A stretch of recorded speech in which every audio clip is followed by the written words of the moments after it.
Bonjour, aujourd'hui on fait une expérience scientifique. On met de l'amour dans nos gestes.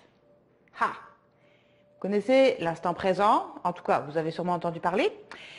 Eh bien aujourd'hui ce que je vous propose, en tout cas pour cette semaine, puis pour les prochaines fois aussi ça vous tente, c'est de préparer par exemple un repas.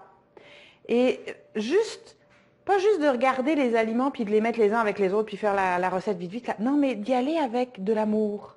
De préparer, de préparer ce repas, ce poisson, ces fruits, ces légumes, en y mettant tout votre cœur, en prenant le temps, une étape à la fois, de vivre le moment présent. Je vous suggère de faire l'expérience avec et sans. Comme si vous faisiez un plat normal, comme d'habitude. Pas que vous le fassiez mal d'habitude, mais avec moins d'attention, mettons.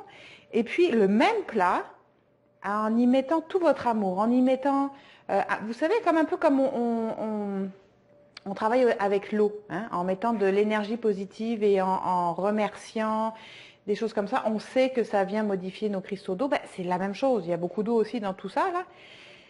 Juste pour valider, pour aller tester, qu'est-ce que ça donne de différent? Puis de faire goûter ça, en secret, bien sûr.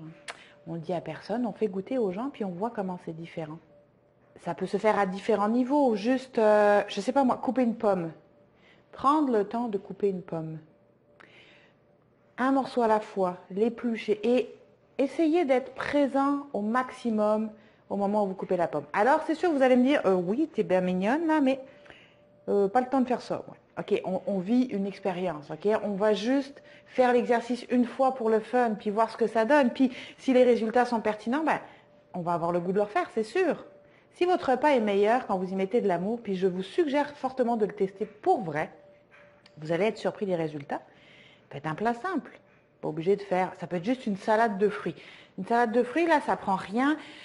Même un smoothie, rien du tout. Le matin, au lieu de faire votre smoothie en 3/4 de seconde, là, prenez le temps de couper les légumes. Ben, vous pouvez mettre des légumes aussi dans votre smoothie, là, mais prenez le temps de couper les fruits. Allez-y avec une intention d'amour. Pensez à la personne à qui vous allez offrir ce smoothie, pour qui vous le faites. C'est peut-être vous, c'est peut-être quelqu'un d'autre, c'est peut-être toute la famille. L'idée, c'est encore une fois, de tester, d'essayer, de se lancer le défi de faire une expérience comme un scientifique. On décortique, on va au fond des choses, on gratouille, on observe et on y met des intentions positives. Hein? Et on voit ce que ça donne. D'accord? Alors, bon appétit et bon appétit.